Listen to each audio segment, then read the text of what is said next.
وعید سره وشوه. آیات القرآن و کتاب مبین، القرآن و کتاب یعنی دا آیتونه د قرآن او د کتاب دي. نو د کتاب عطف په قرآن باندې دا عطف د صفت عطف الصفت علی الصفت دی، او دا عطف د صفت په صفت باندې د څه دپاره راځي؟ نو دا د کمال مدح دپاره راځي. او اضافت د آیات قرآن او کتاب ته دا دپاره د تعظیم دی، ځکه عظمت د مضاف دا مستفاد وي د عظمت د مضاف الیه نه. مبین دا صفت دی د قرآن او د کتاب دپاره، یعنی هغه قرآن او د هغه کتاب آیتونه دي چې بیانونکي دي او وضاحت کوونکي دي. معنا دا شوه د قرآن او د کتاب آیتونه بیانونکي دي. هدن و بشرا للمؤمنین دا مبنی علی الفاعل دی. هدن په معنا د هادین سره دی، بشرا په معنا د مبشرن سره دی.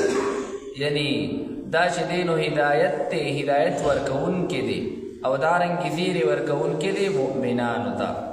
مؤمنان کم خلق دی؟ نو مخکې الله جل جلاله د هغوی صفتونه ذکر کوي.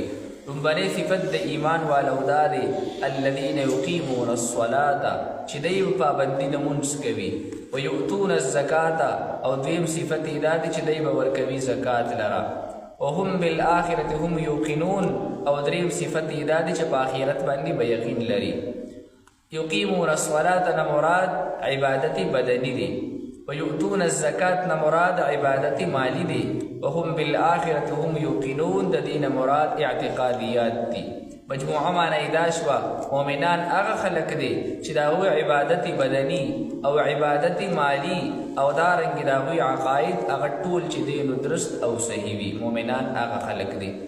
مخکې الله جل جلاله بیا د کافرانو صفات ذکر کوي. ان الذین لا یؤمنون بالآخرة، هغه خلق چې ایمان نه لري په آخرت باندې.